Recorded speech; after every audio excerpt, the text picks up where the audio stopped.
महाराष्ट्र सरकार द्वारा बंजारा समाज को अनुसूचित जनजाति वर्ग में शामिल करने की मांग को लेकर उच्च न्यायालय के सेवानिवृत्त न्यायाधीश की अध्यक्षता में उच्च स्तरीय समिति गठित करने का निर्णय आदिवासी महासंघ ने कड़ा विरोध किया है। महासंघ का कहना है कि यह फैसला संविधान विरोधी है और मूल आदिवासी समाज के संवैधानिक अधिकारों पर सीधा आघात है।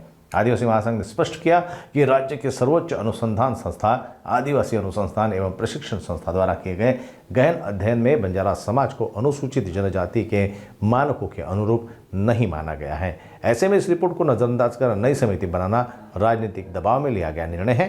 महासंघ ने चेतावनी दी है कि यदि प्रस्तावित समिति तुरंत रद्द नहीं की गई तो राज्य भर में तीव्र आंदोलन किया जाएगा।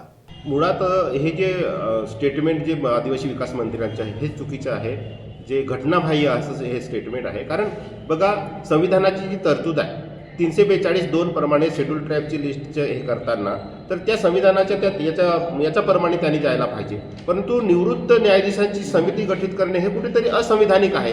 आणि हे आदिवासी मंत्री स्वतःचे आदिवासी असताना अशा पद्धतीचे स्टेटमेंट करतात, याला आदिवासी समाजाचा आमचा तीव्र विरोध आहे। हे अजिबात चालणार नाही। आणि TRTIच्या 2019ला रिपोर्ट आहे, तुम्ही तो रिपोर्ट बघा ना, बंजारा समाजाचे ते निकष पूर्ण होत नाही। ते असं असताना जर तुम्ही ह्या राजकारणासाठी अशा गोष्टी करत असतील तर ह्या गोष्टीला आदिवासी समाजाचा आमचा पूर्ण तीव्र विरोध आहे। आदिवासी विकास मंत्र्याला याचा आम्ही जाब विचारणार आणि वेळप्रसंगी त्यांना आम्ही जिल्हाबंदी करू, त्यांना फिरू देणार नाही, अशा पद्धतीची आमची भूमिका राहील।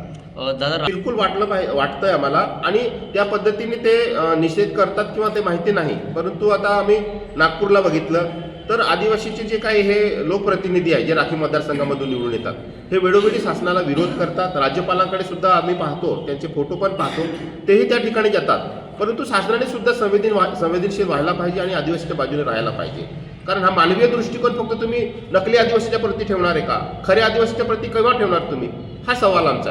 हे शासन जर अशा पद्धतीने आदिवासीवरती जर अन्याय करणार असेल तर यापुढे आम्ही सर्व समाजाच्या जेवढ्या संघटना आहे त्या सगळ्या संघटनांच्या आम्ही एकत्रितपणे त्यांना मीटिंग कॉल करू आणि ग्रासरूटवर जाऊन संपूर्ण ताकदीने या शासनाला, या राज्य सरकारला आम्ही विरोध करण्यासाठी जे काही संविधानिक आम्हाला जे काही हक्क दिलेले त्या पद्धतीचे आम्ही त्या मार्गाचा अवलंब करू आणि वेळप्रसंगी मोर्चे काढावे लागतील, वेळप्रसंगी उपोषण करावं लागेल। जे काही आम्हाला करण्यासारखं शक्य असेल त्या सगळ्या गोष्टी करू आम्ही, परंतु शासनाच्या विरोधामध्ये आम्ही नक्कीच ह्या गोष्टी करू आम्ही।